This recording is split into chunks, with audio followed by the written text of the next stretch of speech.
Welcome to August, friends. Whether your summer has been feeling like it's on fast forward and flying by with long days and short nights, or whether you're in a season of summer where the heat and the weight of grief and the stillness around loss that you are feeling seems to drag out and not be maybe moving so quickly, I welcome you for this month to join me in the theme of PALS. This term can mean a lot of different things for a lot of different people. When I first saw the term in the context I was thinking about it was pregnancy after loss. Then came in this concept and idea of parenting after loss. And even still, I'm building and evolving and stretching this theme, or these few letters strung together in this acronym. And the latest one that's really been on my mind is people after loss. Being a person after loss. And what that means, what that looks like. There are so many areas and concepts that we could talk about when we think about being a person after loss, or when we think about possibly parenting or pregnancy after loss.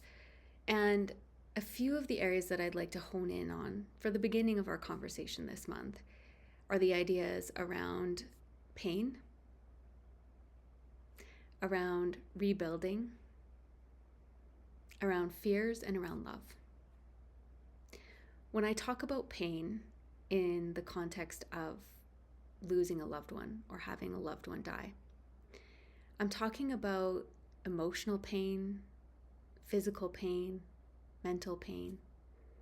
All these things kind of come into factor when we're dealing with a loss. And so when I think about the person that I am today, I also reflect on the pain that I have been through, the pain that I have felt, and the pain that sometimes exists still. Things that come up around unanswered questions, about longing for my son and for the people that I love that are no longer with me. The actual physical pains and things that take shape in my body. Maybe your body was the site of the loss. And within your body, as you feel it in your cells, as you grieve for your person, that those ailments can show up in real physical ways. In our mind, in our thought patterns, the loops that we can sometimes get stuck on, and the way it shapes and informs the decisions that we make in our life going forward. Pain can change and shift over time. I've definitely experienced that, and I'm sure you have as well. It doesn't mean that it always goes away, but it changes. And some parts of it, when they are complete, tend to fall off. And some parts of it follow with us, or maybe pop up in and out once in a while. Acknowledging that it is part of the process allows us to trust the process a little bit more, to feel what you are feeling, even if that pain is part of it. Knowing that the pain and suffering will ease as you begin to process it and you allow it to kind of integrate into your life in whatever ways feel supportive and safe and comfortable for you. We can try to skip it, or we can try to dive in so deeply and do all of the things. It's not really a list of check boxes. Grief is something that can be delayed, but not avoided entirely. Rebuilding is also another area that I think about often. Being stripped down to my core, and then having to rise from the ashes, become a new person once again. The death of a loved one can rock you to your core. And although you get to carry with you bits and pieces of the person you were before loss, you also have these new pieces, new experiences, new feelings, new ways you look at the world. All of these things and so much more come together, and we start to unfold into the new person that we are. And this happens immediately, and it happens over time. We are constantly in these micro little changes and shifts in our life. And although they're not always drastically noticeable, they're happening. The interesting part is with the rebuild, we are in charge of that. You are in charge of how you rebuild your life. So taking all of those pieces, pulling on the things from your past, incorporating those pieces from your present, and starting to build that future, or continuing to build that future for yourself, allowing yourself to unfold into new versions of yourself now and in the future. I know these are big concepts and questions, and I come back to that thought of like, who am I? Who are you? But taking this little invitation to spend some time thinking about that. Who are you now? And what is unfolding for you right now in your life? Fears exist for everyone. Fear is always going to be there. Fear is a little whisper, sometimes a loud scream that keeps coming into our lives. But I do wager that after the death of a loved one, that fear really amplifies in some areas in our life. It may not be in all areas, but fears can start to have that different power if we let it. Knowing that the world that once made sense, or a world that once felt safe, now feels kind of upside down. That this seemingly predictable world that we lived in doesn't make sense anymore. And so as we start to think about what things are nagging at us from a fear perspective, what times are we letting fear make a decision for us? Or when is it starting to kind of cloud our mind? Maybe it's just creating some subtle anxieties, or maybe that fear is really holding us back from doing something. It's holding us back from a yes that we really want. Or maybe fear is keeping us stuck in no. No for something that doesn't really make sense for our life anymore, or where we're going. So thinking about fear and how it plays a role in your life after loss. Knowing that as you continue to work with your fears and address them and call them out, you are also finding supportive ways to begin building safety back in your world again.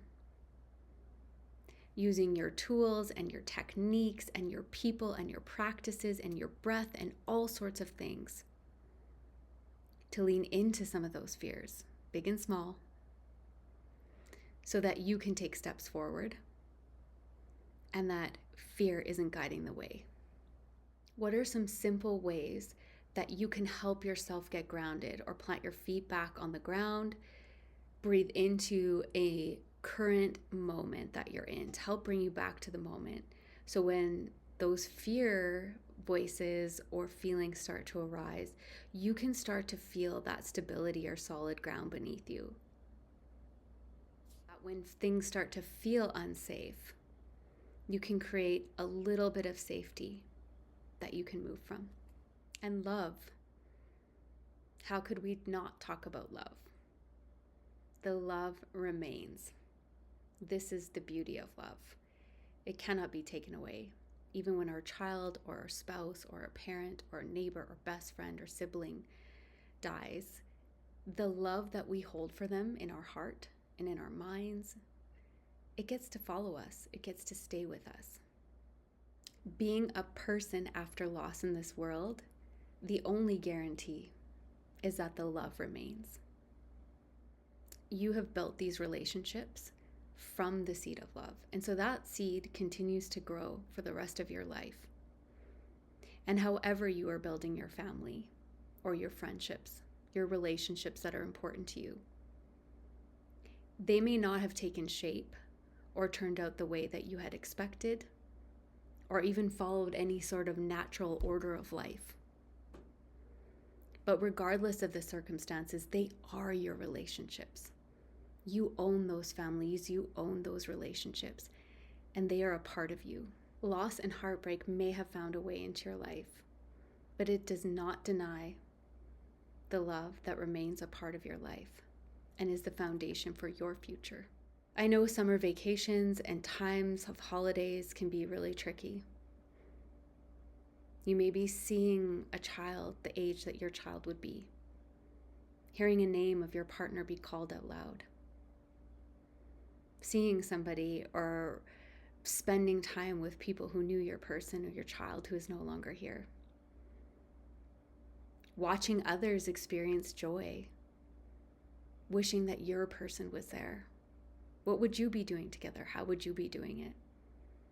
All of the things from there that we can imagine. And it's hard. And sometimes we can feel jealousy or anger, sadness, and joy or hope, and so much more. And just reminding you that you are a human with feelings, that you are a people, a person, and your feelings matter. You're not a bad person because you have those feelings. You just want your person back. You want them there with you, and that's completely normal. So as you ease into whatever activities are on your agenda for this summer and continue to explore and work and play and live, remember that you carry that seed within you. It's okay to feel what you're feeling. We've got some new things coming up in the fall. We will be running another bridge program launching in the middle of September. Stay tuned for more information on that coming up in a few weeks. There is some changes happening in the community always, so make sure you pop in, share your ideas, share your tips, share your events, share your thoughts, and share your story with us. Sending you big love always. Mwah.